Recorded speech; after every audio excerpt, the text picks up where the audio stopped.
Hello everyone, welcome to beat the street. तो आज इस वीडियो में हम बात करने वाले बीबीक्यू के बारे में।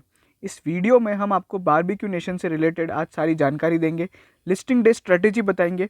इसमें आपको होल्ड करना है, सेल करना है या बाय करना है, क्या करना है, ये सारी चीज़ें इस वीडियो के अंदर हम लोग जानेंगे। उसी के साथ हम आपको यहाँ पे कुछ फंडामेंटल एनालिसिस वगैरह भी बताएंगे और आपको यहाँ पे इस कंपनी से रिलेटेड सारी जानकारी देंगे। इसलिए इस वीडियो को पूरा ज़रूर देखिएगा, क्योंकि अगर मैं आपको कुछ भी यहाँ पे ओपिनियन दूंगा, जो भी टारगेट प्राइस वगैरह दूंगा, तो आपका ये जानना ज़रूरी है कि मैं किस बेसिस पे दे रहा हूँ। अगर आप डायरेक्ट हमारी राय देखने चले जाएंगे तो आपको समझ नहीं आएगा कि मैंने क्यों बोला, कैसे बोला। ठीक है, तो अगर हम बात करें यहाँ पे बीबीक्यू के बारे में, ये जिस इंडस्ट्री में काम करती है उसका नाम है कैजुअल डाइनिंग इंडस्ट्री। ठीक है ना, ये कैजुअल डाइनिंग इंडस्ट्री के अंदर यहाँ पे काम करती है। साथ ही में मैं आपको बताना चाहूँगा कि ये चेन जो कैजुअल डाइनिंग इंडस्ट्री है, ये यहाँ पे अगर आप देखोगे तो ये सेकंड लार्जेस्ट है क्यूएसआर के बाद। टोटल जो चेन कैजुअल डाइनिंग इंडस्ट्री में यहाँ पे अगर आप देखोगे तो ये बहुत बड़ा बाजार है और इसका यहाँ पे बहुत ज़्यादा ग्रोथ आउटलुक बहुत ही पॉजिटिव है। ठीक है, लेकिन यहाँ पे पेंडेमिक के कारण ये कंपनी प्रॉब्लम में चली गई है। अगर आप देखोगे बीबीक्यू के टोटल 147 यहाँ पे रेस्टोरेंट्स है। ठीक है ना, वहीं पे अगर हम बात करते हैं, अगर हम बात करें कंपनी के प्रॉफिट आफ्टर टैक्स की, तो यहाँ पे एक बहुत बड़ी प्रॉब्लम है। प्रॉफिट आफ्टर टैक्स यहाँ पे कंपनी का हर बार यहाँ पे जो आप देखोगे तो लॉस में है। ये कंपनी लगातार लॉस मेकिंग कंपनी है। ठीक है, वहीं पे अगर आप देखोगे ये जो डेटा था हम लोग ने देखा, जो 58 मिलियन, 329 मिलियन, ये सब यहाँ पे 12 महीने का था। बट अगर आप देखोगे पैंडमिक में कंपनी ने 1006 मिलियन का यहाँ पे लॉस भुगतान किया है, और जो कि केवल 8 महीने का डेटा है। वहीं पे अगर हम बात करते हैं कंपनी के यहाँ पे नेटवर्थ की, तो नेटवर्थ भी कंपनी की यहाँ पे नेगेटिव हो चुकी है। अगर आप देखोगे तो यहाँ पे 1400 मिलियन से यहाँ पे कंपनी का जो सीधा जो नेटवर्थ है वो नेगेटिव जा चुका है 149 मिलियन। ठीक है, तो ये सारी चीज़ें यहाँ पे प्रॉब्लम क्रिएट करता जा रहा था और पैंडेमिक में यहाँ पे कंपनी की हालत काफ़ी ख़राब हो गई। वहीं पे अगर हम बात करें कंपनी के रेवेन्यू की, तो यहाँ पे एक बहुत बड़ी प्रॉब्लम है रेवेन्यू भी। अगर आप देखोगे कंपनी का रेवेन्यू जहाँ 8500 मिलियन था वो सीधा 2366 मिलियन आ चुका है। तो ये सारी प्रॉब्लम क्रिएट होती जा रही है। अगर आप देखोगे नेट एसेट वैल्यू पर शेयर, तो वो भी यहाँ पे कंपनी के लिए प्रॉब्लम क्रिएट कर रहा है। प्रॉब्लम कैसे क्रिएट कर रहा है, क्योंकि कंपनी का अगर नेटवर्थ नेगेटिव है तो एनएवी भी कंपनी का नेगेटिव हो गया है। बोरिंग्स जो है कंपनी की लगातार बढ़ती आ रही है। 1276 मिलियन से लेके कंपनी का जो अभी अगर आप देखोगे तो 2400 मिलियन यहाँ पे कंपनी का डेप्ट हो चुका है। तो ये सारी चीज़ें यहाँ पे कंपनी के अंदर प्रॉब्लम क्रिएट होती जा रही है। वहीं पे इसके बाद हम जो जानना चाहेंगे क्या है कि इसमें कंपनी के जो ऑडिटर्स है उन्होंने यहाँ पे सवाल उठाया कंपनी के फिनेंशियल्स पे। अभी क्या है कि कंपनी का जो करंट एसेट है वो यहाँ पे लाइबिलिटी से ज़्यादा नहीं है। ठीक है ना, मतलब करंट लाइबिलिटीज़ कंपनी की यहाँ पे करंट एसेट से ज़्यादा चली गई है। अब इसका मतलब क्या हुआ, कंपनी को अपनी लाइबिलिटीज़ पे करने के लिए, करंट लाइबिलिटीज़ पे करने के लिए कुछ लॉन्ग टर्म एसेट्स को बेचना पड़ेगा। तो एक बहुत बड़ा प्रॉब्लम क्रिएटिंग है। कंपनी का करंट रेशो पूरा का पूरा नेगेटिव जा चुका है। तो ये सारी प्रॉब्लम है।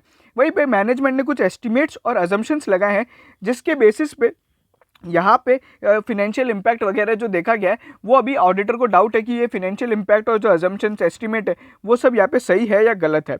उसी के अलावा अब हम बात करते हैं कंपनी के जो प्रमोटर्स वगैरह की। प्रमोटर्स यहाँ पे धनानी करके एक फैमिली है, उसका यहाँ पे प्रमोटर है वो। अभी अगर आप देखोगे तो यहाँ पे हम लोग ने बताया कि ये देखो जो प्रमोटर्स हैं उनने कितने कितने रुपए में शेयर खरीद रखे हैं। तो ये सारी चीज़ें ये आपकी जानकारी के लिए बता रहा हूँ कि वो लोग ने कितने कितने रुपए में खरीदा है। पीयर से अगर आप इसको कंपेयर करोगे तो यहाँ पे एक बहुत बड़ी प्रॉब्लम है। पीयर पूरी जो इंडस्ट्री है वो लॉस मेकिंग है। केवल आप एक जुबिलेंट फूड वर्क को छोड़ दो, जुबिलेंट फूड वर्क यहाँ पे प्रॉफिटेबल है, बाकी Westlife, speciality, Burger King, ये सभी लॉस मेकिंग कंपनियाँ हैं। अगर आप देखोगे तो इनका जो एनएवी है जुबिलेंट का, तो जुबिलेंट का एनएवी 85 रुपीज़ है और उसका जो अगर आप इसको कंपेयर करोगे तो उसका जो पी है वो 140 का पी है। बट यहाँ पे जो बारबेक्यू नेशन को आप जुबिलेंट से मत कंपेयर करो, क्योंकि बारबेक्यू नेशन का 5 गुना है जुबिलेंट। ठीक है ना, बट बाकी इंडस्ट्री से अगर आप कंपेयर करते हो बर्गर किंग और वेस्ट लाइफ से, तो वो लोग भी लॉस मेकिंग में है। तो आप ये समझिए कि एक ऐसी इंडस्ट्री में ये बारबेक्यू नेशन काम करता है जो सारे अदर प्लेयर्स जो हैं वो सब लॉस मेकिंग है और खुद भी वो लॉस मेकिंग है। और अगर आप देखोगे तो इसका रिटर्न ऑन नेटवर्थ जो है वो काफ़ी ख़राब है। 556% का नेगेटिव रिटर्न दिया है। इसमें एक ही कंपनी अच्छी है जो कि है जुबिलेंट फूड वर्क्स, जिनका उसका भी जो पी है वो 140 का पी है, वो बहुत हाई है। ठीक है ना, तो ये सारी चीज़ें हुई। वहीं पे अगर हम बात करते हैं कंपनी के, अगर आप देखना चाहेंगे कंपनी के अंदर और क्या क्या चीज़ें हैं मैं आपको बता देता हूँ। तो अगर आप देखेंगे कंपनी का जो रिटर्न ऑन नेटवर्थ है वो भी नेगेटिव है। प्रमोटर होल्डिंग यहाँ पे 37% रह जाएगी और अगर आप देखना चाहते हैं आईपीओ कितना सब्सक्राइब हुआ था, तो आईपीओ ये 6 टाइम सब्सक्राइब हुआ था, ठीक है ना। यहाँ पे अगर आप देखेंगे तो ये 6 टाइम्स इसका आईपीओ का सब्सक्रिप्शन हुआ था। और अगर आप देखना चाहते हैं इसमें कि कंपनी जो ऑब्जेक्टिव क्या है इस आईपीओ का, तो यहाँ पे कैपिटल एक्सपेंडिचर और यहाँ पे कुछ रीपेमेंट ऑफ डेब्ट वगैरह करनी है इनको, इसका ये यहाँ पे इनका ऑब्जेक्टिव है। तो जो न्यू रेस्टोरेंट्स करने पड़ेंगे एक्वायर, तो वो यहाँ पे प्रॉब्लम में इसलिए नहीं आएंगे क्योंकि उनको आईपीओ का पैसा मिल जाएगा। तो न्यू रेस्टोरेंट्स के लिए आईपीओ से पैसा जुटाया जा रहा है। यहाँ पे एक सबसे गौर करने वाली बात यह है कि जनवरी के महीने में कंपनी ने जो शेयर इशू किए थे प्राइवेट इन्वेस्टर्स को, वो 252 रुपये में किए थे, और अपने को जो आईपीओ मिल रहा है वो 500 रुपये में मिल रहा है। मतलब 100 टाइम्स ज़्यादा वैल्यूएशंस पे यहाँ पे अभी 3 महीने में बढ़ गया है। तो ये बहुत सोचने वाली बात हो जाती है कंपनी के आईपीओ के वैल्यूएशंस को, कि जब यहाँ पे दूसरे इन्वेस्टर्स को 500 रुपये में, अगर 250 रुपये में दिया जा रहा था जनवरी में, तो यहाँ पे आईपीओ में 100% राइज कैसे आ गया, ठीक है ना। तो ये ऑलरेडी कंपनी लॉस मेकिंग है और उसका वैल्यूएशन इतना हाई है, तो आप इसको पीबी कुछ भी कंपेयर कर लो, सब प्रॉब्लमेटिक है। यही नहीं, जो 25 जनवरी को एक ट्रांजैक्शन किया था, इसमें जुबिलेंट फूडवर्क्स ने पैसा लगाया है। ये जो पैसा आप देख रहे हैं जुबिलेंट फूडवर्क्स ने लगाया, और मैं आपको बताना चाहूँगा कि जुबिलेंट फूडवर्क्स इस आईपीओ में अपना स्टेक बेच रहा है। मतलब उनने 250 रुपये में खरीद के 500 रुपये में अपना स्टेक निकाल दिया है, तो इनने अपना 100% गेन दिखाया है। वहीं पर अगर हम बात करते हैं और सारी चीज़ों की, तो मैं आपको बताना चाहूँगा कंपनी के यहाँ पे कुछ डिटेल्स जो हम लोग ने इसके बारे में हमने ट्वीट भी किया था। अगर आप देखोगे कुछ हिडन फैक्ट्स है। देखो 25 जनवरी वाला ट्रांजैक्शन मैंने आपको समझा दिया, बट आप देखोगे एनएवी नेगेटिव है और पोस्ट आईपीओ एनएवी जो है वो 84 हो जाएगा।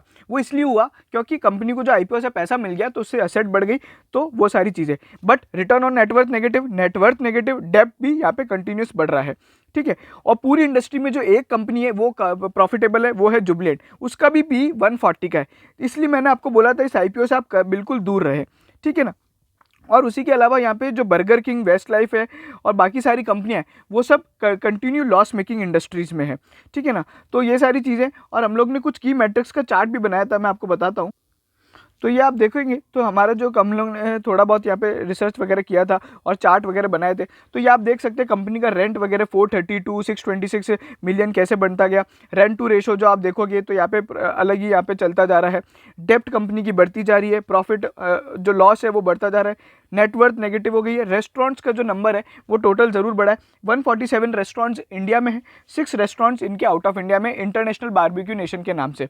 तो ये सारी चीज़ें हैं। बाकी अगर आप देखना चाहेंगे कंपनी के यहाँ पे कुछ आईपीओ इन्वेस्टर्स हैं जो मैं आपको बताना चाहूँगा, एंकर इन्वेस्टर्स जिनको हम लोग कहते हैं।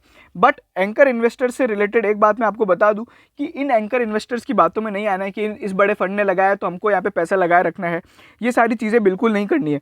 हम लोग को यहाँ पे क्या होता है कि 30 डेज़ का यहाँ पे लॉक इन पीरियड होता है, 30 दिन के बाद ये एंकर इन्वेस्टर अपना स्टेक बेच देते हैं। और ऐसा बहुत सारे आईपीओज में देखा गया है। बर्गर किंग और ये जो थोड़ी बहुत और कंपनीज आई थी, उनमें क्या हुआ, जो जितने भी बड़े बड़े एंकर इन्वेस्टर्स थे उनने अपना 31 मार्च के बाद, मतलब जो भी उनका ईयर एंड के बाद जब भी शेयर होल्डिंग पैटर्न आता है तो पता पड़ता है कि उन लोग ने अपना पैसा निकाल लिया।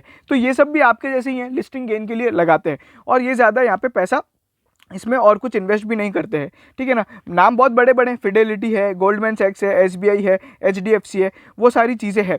बट ये लोग भी शॉर्ट टर्म के लिहाज से, और ये जिस दिन बेचते हैं बाजार में उस दिन यहाँ पे शेयर टूटता है। तो जिस दिन 30 दिन इसके कंप्लीट होंगे ना, वहाँ पे बारबेक्यू नेशन आपको एक नेगेटिव ट्रेंड दिखाता रहेगा, ठीक है। तो ये सारी चीज़ें। अब आप जानना चाहेंगे हमें क्या करना है। देखिए, मैं आपको पहले ही बता चुका हूं कि इसमें आपको अप्लाई नहीं करना था। अब आपको यहाँ पे जो भाव चल रहा है वो करीबन 582 575 पे चल रहा है, तो ये बहुत ही अच्छी बात है। आप इसको फटाफट से निकाल ले। किसी भी तरह की फ्रेश बाइंग तो बिल्कुल मत करो, ठीक है ना। मैं आपको फ्रेश बाइंग करने की बिल्कुल भी राय नहीं दूंगा, क्योंकि यहाँ पे बहुत सारी प्रॉब्लम्स है बारबेक्यू नेशन में, और यहाँ पे आने वाले टाइम में इसमें वापस थोड़ा बहुत नेगेटिव ट्रेंड देखने को मिल सकता है। और दूसरी प्रॉब्लम ये है कि ये कंपनी मुंबई में ज़्यादा चल रही है, मुंबई और महाराष्ट्र में ज़्यादा काम करती है। वहाँ पे अभी क्या हो रहा है कि वहाँ पे लॉकडाउन वगैरह चल रहा है, तो मुंबई महाराष्ट्र में लॉकडाउन की प्रॉब्लम चल रही है। तो ये सारी चीज़ें हैं। वहीं पर अगर आप देखेंगे तो उसके अलावा एक और क्या रीज़न है, अब यहाँ पे आप शॉर्ट टर्म ट्रेड भी मत कीजिएगा। शॉर्ट टर्म ट्रेड क्यों नहीं करें, क्योंकि ऑलरेडी एक अच्छा खासा लिस्टिंग गेन दिखा दिया है, तो अब मैं नहीं मानता कि 600 रुपये को यहाँ पे क्रॉस कर पाएगा।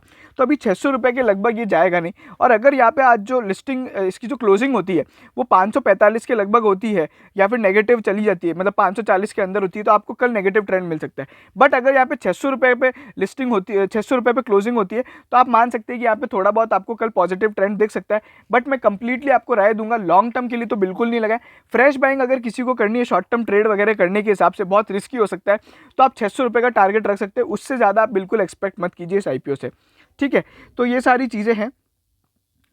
अब अगर मैं आपको बताना चाहूँ तो हम लोग ने यहाँ पे कुछ और जो हमारे चैनल के बारे में, तो मैं आपको वो सारी चीज़ें भी बताऊँगा कि हम लोग हमारे चैनल पे क्या क्या करते हैं। चलिए हम उसकी भी बात करेंगे। तो अगर आप देखेंगे तो हम लोग यहाँ पे कुछ फंडामेंटल एनालिसिस वगैरह करते हैं, तो पूरा कंपनी के बारे में सब कुछ आपको बताते हैं। हम लोग ने जो फंडामेंटल एनालिसिस किया था वो DHFL का किया था, ऑर्चिड फार्मा किया था, जो दो बहुत ही ट्रेंडिंग कंपनीज है। इसमें से ऑर्चिड फार्मा का जो फंडामेंटल एनालिसिस है वो काफ़ी डिटेल्ड है और वो आपको देखना चाहिए। और मैं आपको बताऊंगा कि DHFL में हम लोग यहाँ पे कैसे शेयर होल्डर का नुकसान होने वाला है, बहुत भयंकर। ठीक है, और ऑर्चिड फार्मा में भी अभी बहुत बड़ी प्रॉब्लम है, उसके बारे में अगर आप जानना चाहते हैं तो ये आप सारे वीडियोस हमारे देख सकते हैं। उसी के अलावा हम लोग रिलायंस फ्यूचर डील और यहाँ पे AGR ड्यूज, इन्वेस्टर प्रेजेंटेशन वगैरह, beat the street exclusive analysis वगैरह, ये सारी चीज़ें करते हैं। तो इसी तरह के यहाँ पे लिस्टिंग गेन वाले स्ट्रेटेजीज वीडियो और IPO रिव्यूज़ वगैरह वगैरह सारे शेयर मार्केट से रिलेटेड सब कुछ अगर आप जानना चाहते हैं तो हमारे चैनल को ज़रूर सब्सक्राइब करें।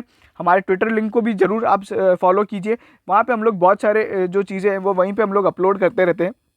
ठीक है ना, तो ये सारी चीज़ें हैं। अगर आप हमारे चैनल पे पहली बार आ रहे हैं तो चैनल को सब्सक्राइब कर लें, शेयर कीजिए हमारे वीडियो BBQ से रिलेटेड सभी शेयर होल्डर्स के साथ, ताकि वो जान सके और उनका पैसा बच सके। आप सभी का बहुत बहुत धन्यवाद।